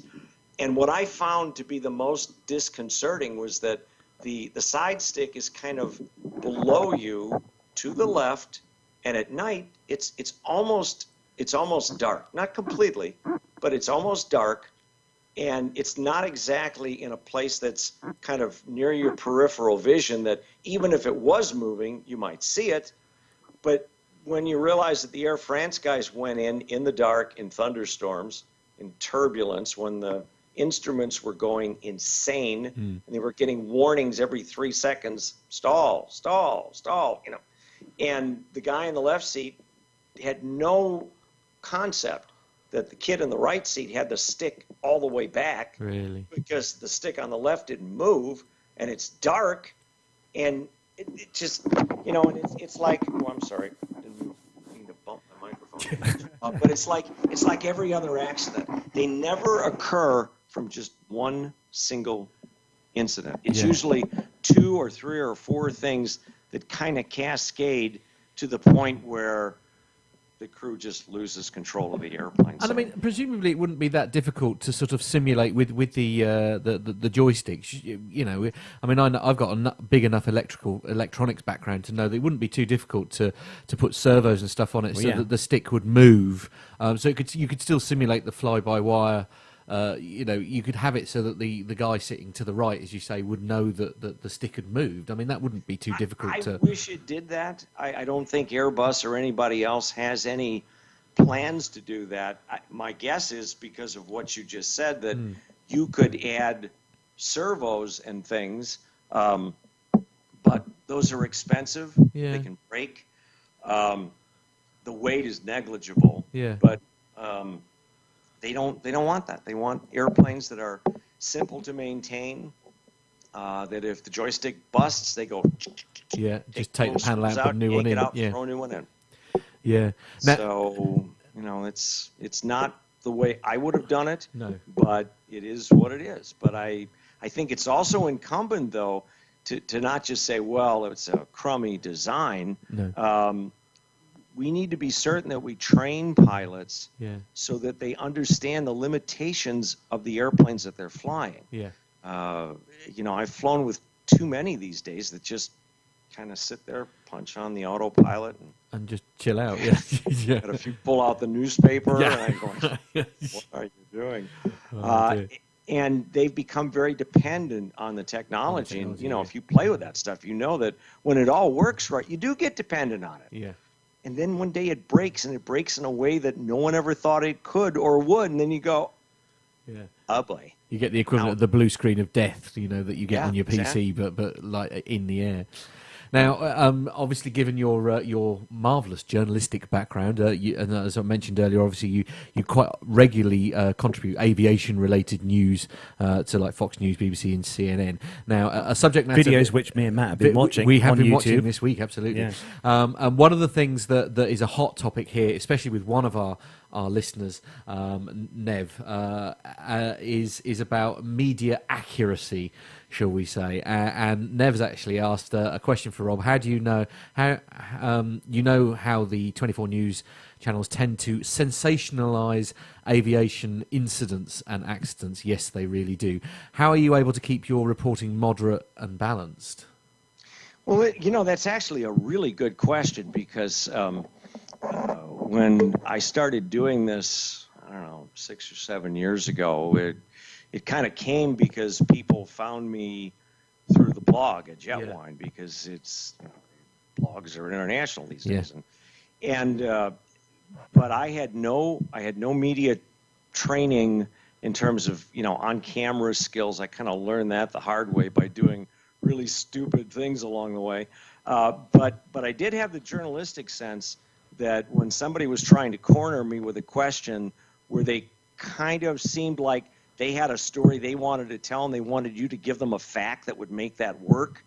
And I was very good at saying, I cannot agree with you on that. I don't think that makes any sense at all. I don't see anything in the facts that would lead me to believe what you do. Yeah. Now, and I always try to be nice and say, but maybe you have access to information I don't. Yeah.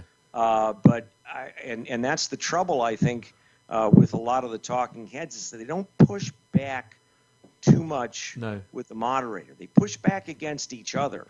And,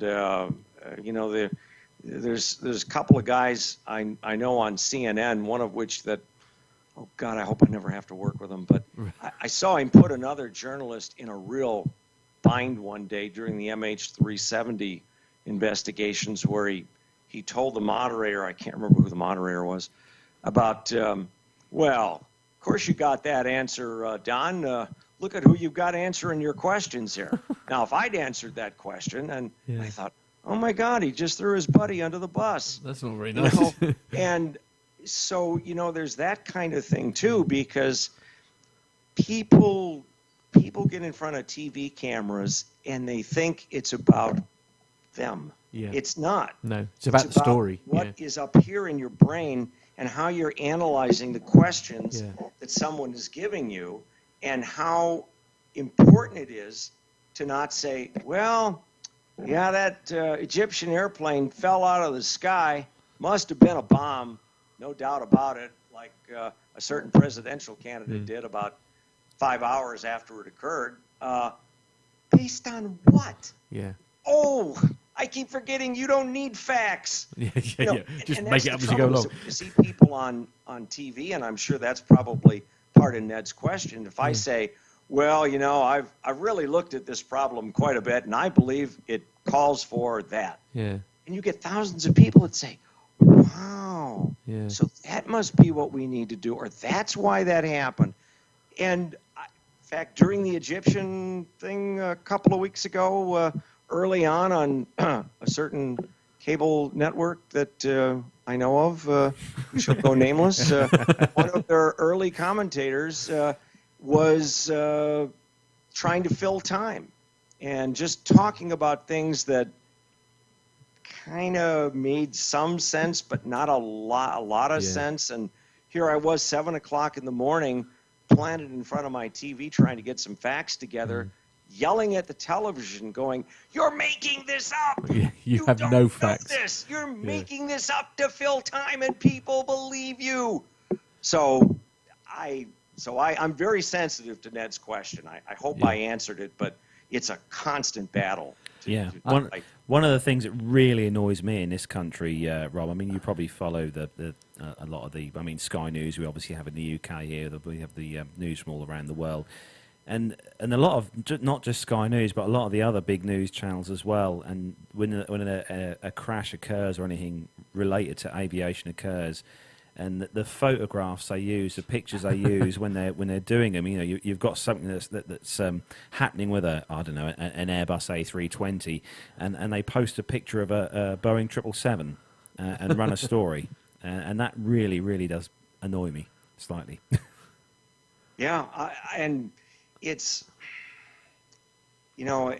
again, I mean, that is what happens when you get rid of the specialists in any industry in the media.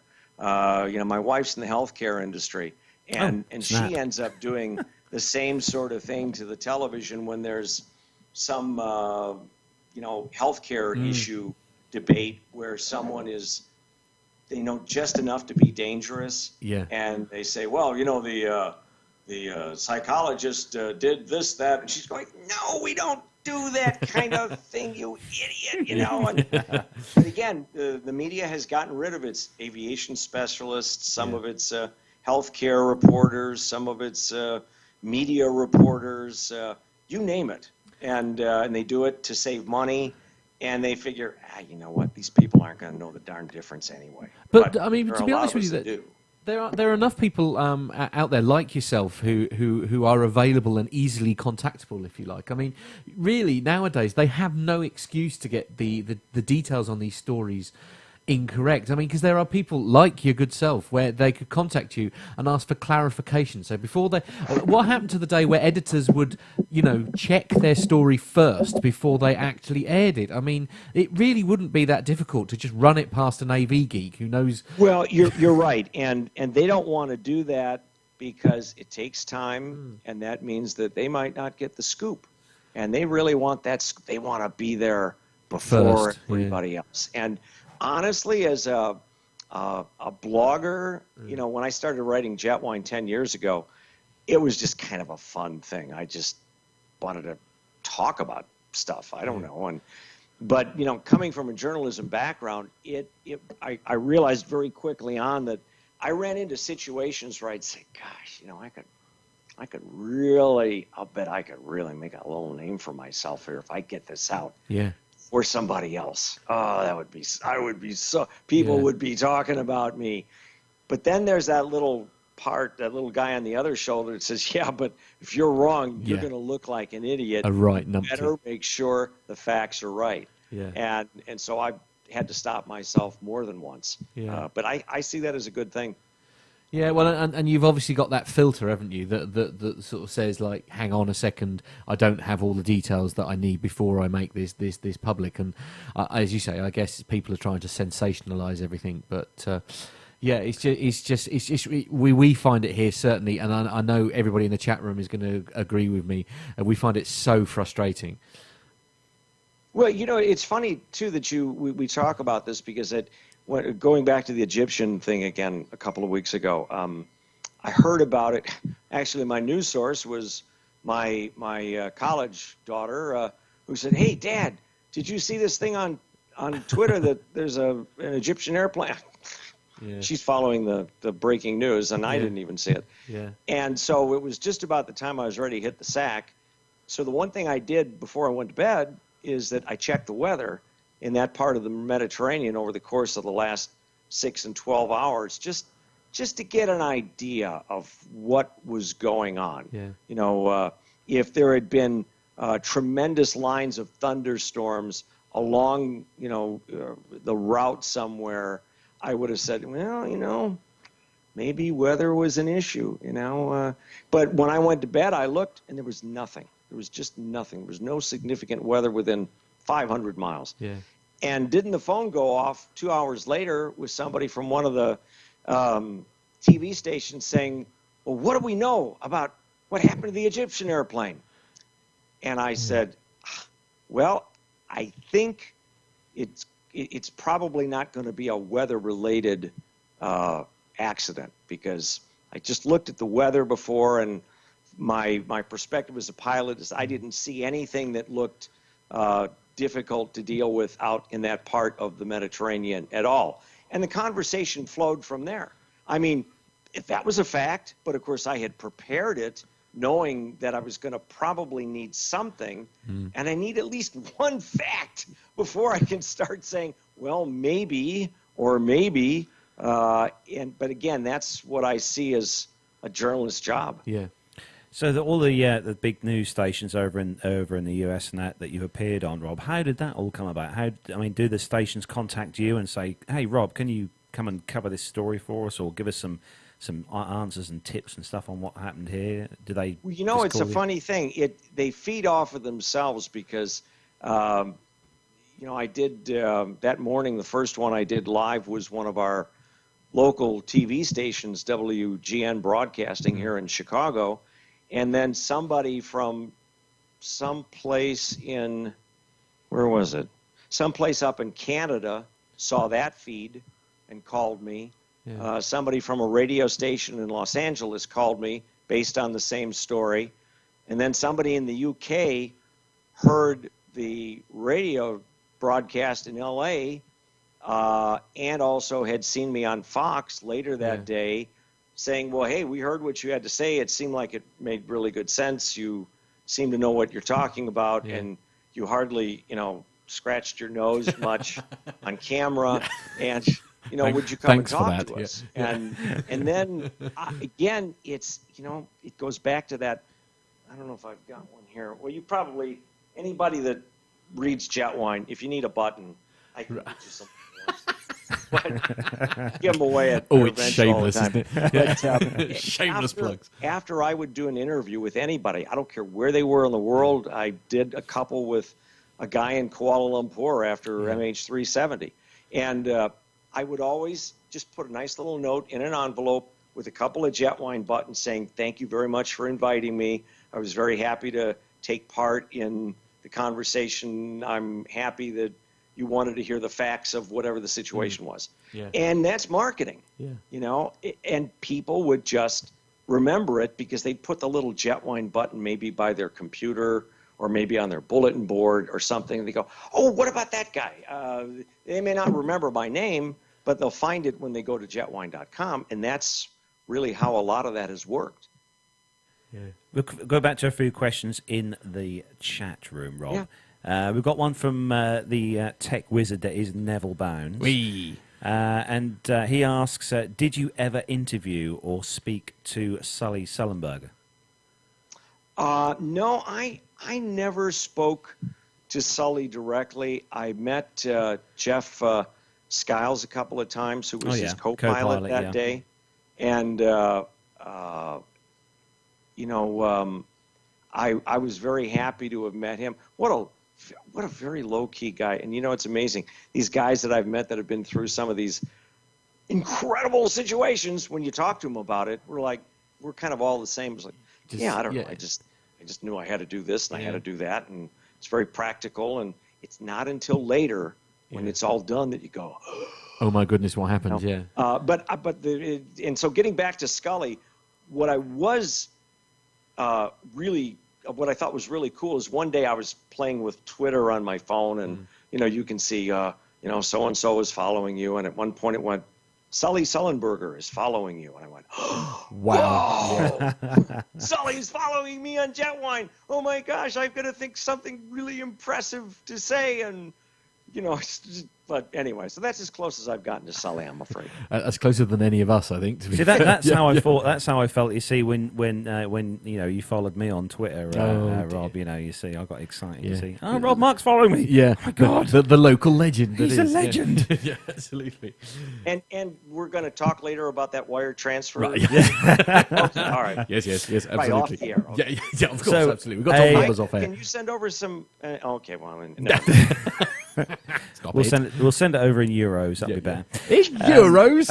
Dear, don't open that kind of worms. So another question from the lovely Tony S in the chat room for you, Rob. Do you think we will ever get single pilot airliners? That's a two-part answer. One is What I Yes. think will happen, one, is what I want to happen. Right. And what I want to happen is to say, no, we'll never do that. Yeah. Unfortunately, I think we will see it at some point. And when I watch the way the airlines work, and the fact that I'm sorry for those of you watching, you're probably wondering why I'm looking here, because that's where my Skype thing is. I've got to move it here, right under my camera, so it looks like I'm not talking to the dog. But you know, unfortunately, airlines are always looking to cut costs. I mean, you know, someone asked me, how could we possibly have lost this Egyptian airplane and not known for certain where it was, just like we lost MH370? And I said, because nothing's changed. The airlines haven't put the technology, for the most part, on the airplanes because they don't want to spend the money, because when you multiply, you know, a $50,000 investment, a $75,000 investment, times 2 or 3 or 400 airplanes, it becomes a lot of money. And they go, are we going to make that money back by being that? Do we need to be that safe? And that's what's going to happen with the pilot. I mean, I remember when there were, you know, a flight engineer, a radio operator, a first officer, and a captain, and then they got rid of the radio guy and the engineer, and they're going to say, you know what, these airplanes are so reliable, are so safe that one guy or gal can do it all. And if there's a problem, they're going to be networked to the ground so that they'll have help anytime they need it. Until the time that, as we all know, the technology goes hooey, just at a moment when maybe the download technology also goes. But, I mean, and then you got one person up there trying to deal with something that may or may not have a great deal of experience, is depending on people on the ground, and now they're up there by themselves. It'll happen. But I mean, look at how many airplanes we've lost in the last 10 years. Because pilots have gotten themselves into situations where they have lost control of the airplane. And I don't mean it in a demeaning way, because these are all people that I sort of share a brotherhood with. But we can't train people how to do everything. But we do need backups, because technology is not 100% foolproof. I don't know that it ever will be. But don't count on that kind of logic from the airlines, because if they can cut out another $150,000 a year salary times, you know, 20 pilots, they will. And they'll put that right back into the, you know, and I guess that would be my biggest objection with the one pilot thing. If they were putting it into something that was going to make flying more safe for all the people in the back, I'd say, well, you might get me to buy into it. But they're not going to do that. No. You know, the British Airways, the United Airlines, the Singapores, I mean, all that money goes back into the shareholders' pockets. And that's where I really have the numbers are. And of course, I mean, because not that long ago, of course, there was the plane which was flown into the mountain, wasn't it, by the guy? Oh, that was the German wings. Yeah, the German wings thing. And of course, I mean, okay, it's because he'd gone to the loo, wasn't it? Which is how he managed to. The captain had gone to the loo and that. And I guess, you know, part of me as a very nervous flyer. I mean, everybody who listens to this show knows that I'm a very nervous flyer. And the idea. I kind of picked up on that over watching a show. Thanks very much. No, and really, I'm not making fun of you. I mean, there are people that just have that. I'm like that with water. Right.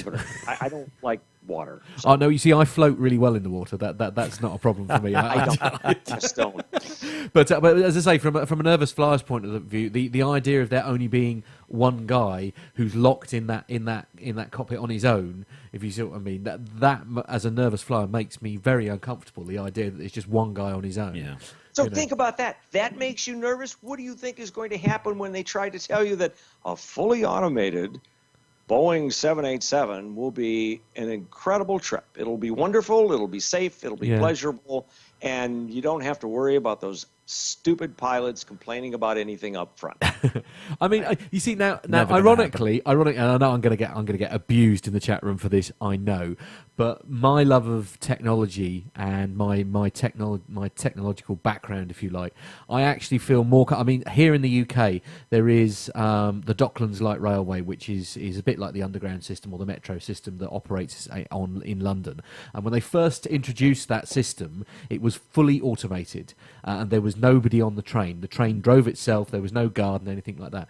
And people in central London stopped using it or wouldn't use it because they didn't like the idea of there being nobody sort of there in control, if that makes sense. Now, as I say, ironically, I actually feel if you haven't got a human involved, there's less to go wrong.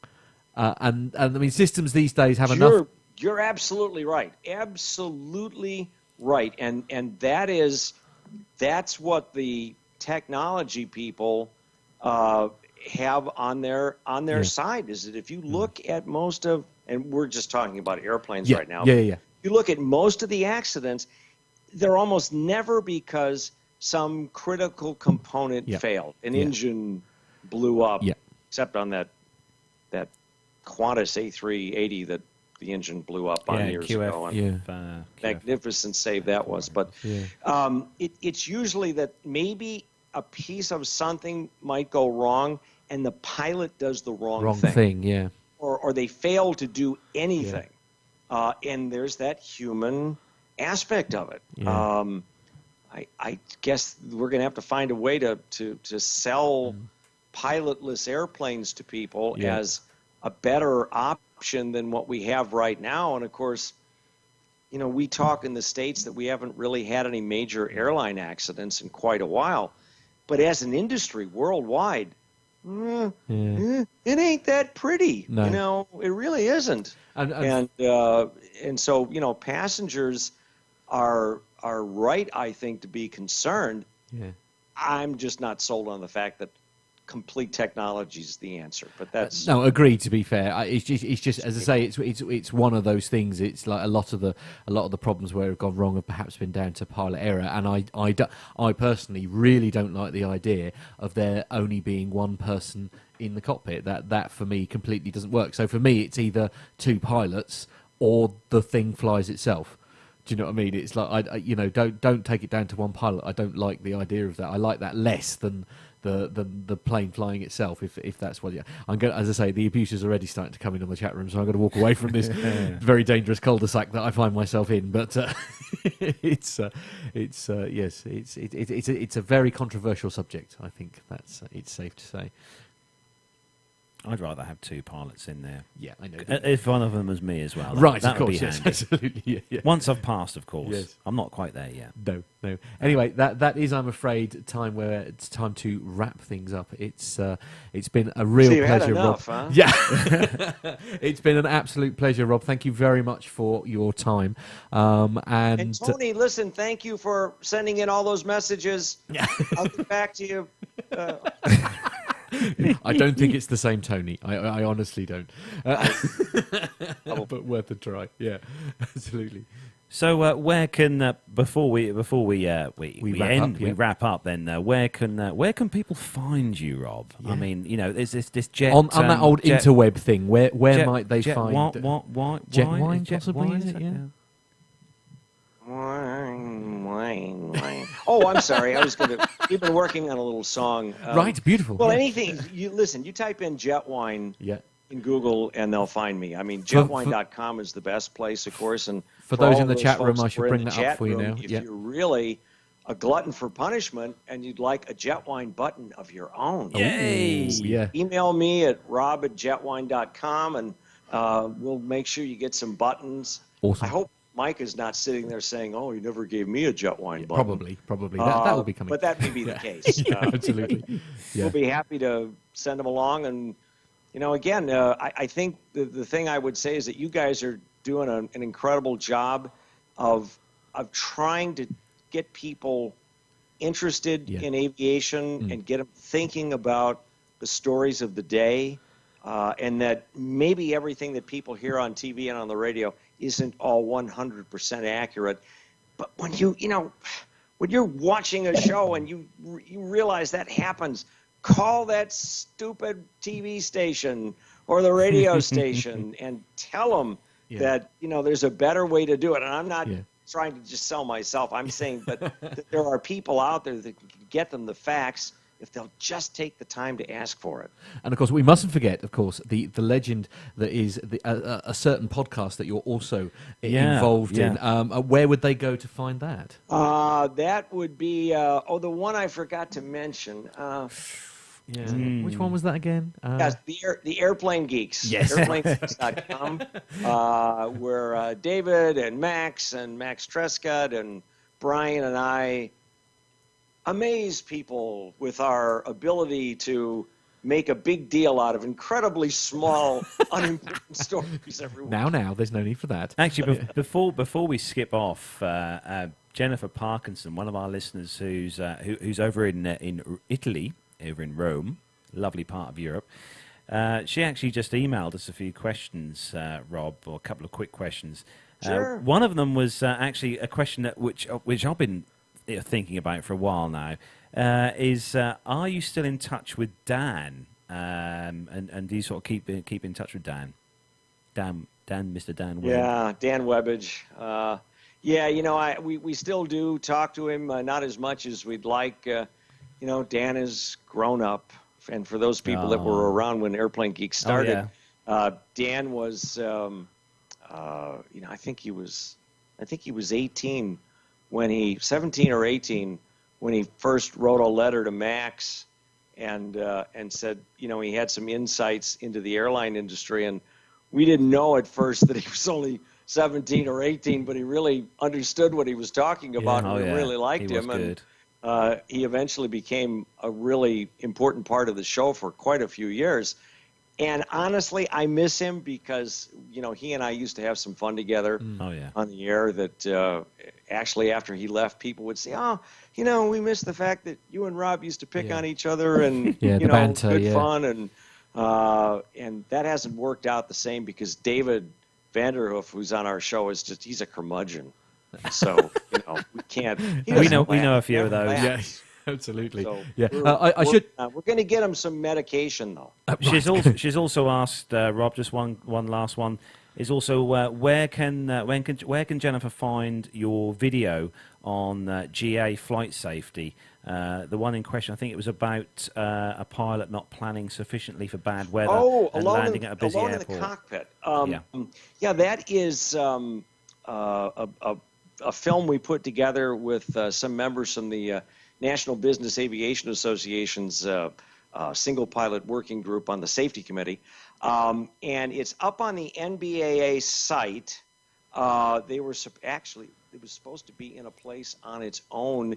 Even as we speak today, my guess is that it didn't get there because it doesn't work that way. But Jennifer, if you want to send me an email at rob@jetwine.com or give it to you guys or whatever, we'll make sure I can send her the link because I just don't want to have people wandering around on the NBAA site saying, I don't see anything up there. But it was an interesting video we did about the fact that here in the States at least, it is up there. Oh, my gosh. Wait, I can't believe this happened. Wait, I'm sorry, I'm just looking at this really quickly as we speak. Yeah. Yes, if you go to NBAA, that's NBAA, National Business Aviation Association, NBAA.org, and you look under Aircraft Operations, which is one of the tabs at the top, you'll see one that says Single Pilot Operations. And inside there, you will find this video of a really interesting pilot who happens to look an awful lot like me, I'm told, actually. Really? And it shows you just a little bit about how easily even a fairly confident pilot can get themselves in over their heads in bad weather, flying a high-performance airplane by themselves. And it wasn't meant as the be-all and end-all, but just simply to call attention to the fact that, hey, this is happening out there, and we've got to work on that as well. So thanks for that comment, Jennifer. Wow. Can we come to Italy to? Oh, can we very do the much so. show Yes, in oh, yeah. Jennifer's house next yeah. week? We're trying to get out there ourselves actually, because Jenny is very kindly one of the regular contributors to the show, and she sent us some audio feedback which we're going to play out a little. We're going to play out very shortly. But the main man, Mr. Mike or Mike here himself, has just said I have a jet wine button, but you should get me a bunch to take with me and give out to these guys because he's meeting us at Farnborough. That's right. Yeah. He's going to Farnborough, and He is, yeah. he and Brian are coming. I wish I could be there. Yeah. It's a shame you can't. Rob. Yeah, that would have been amazing. But I am going to get there somehow at a different time. I'm in flux between some writing assignments right now, so some that I thought were going to come together aren't, and then ones I didn't expect are coming together, but not in time for Farnborough, so unfortunately. No, okay. So to listen to the Airplane Geeks, it is one of the podcasts that we quite regularly recommend that people listen to. You take yourself to www.airplanegeeks.com. That's where you'll find the audio version of the wonderful output that Rob is very much involved in. I just love these modifiers. Wonderful. And didn't somebody use exquisite and unbelievable? And yes. I thought I heard somebody using them. Possibly anything. But we are frightfully English, it has to be said. This has been fun, guys. I really enjoyed it. Absolutely. And on that is where we bring today's episode to a close. Thank you very much, obviously, to the legend that is Rob Mark for joining us today. I can't believe we've had a legend on the show. Absolutely. Such a legend like Rob Mark. You know what? I can't believe the legend is me. Yeah. Now stop it. Oh my gosh. So it's been great. And hey, fly safe, everybody. That's the most important thing. I don't want to lose any more friends. I've lost enough. Yeah. I don't want them to be one of your listeners or ours. So fly safe. Let's fly safe. So from all of us here in the studio, it is time to say a very goodbye to episode number 100. Oh, hang on a minute. He's got Yay! Jetwine.com. www.jetwine.com. No, absolutely nonsense. Anyway, it is time to bring the episode to a close. So from all of us here in the studio, it is goodbye.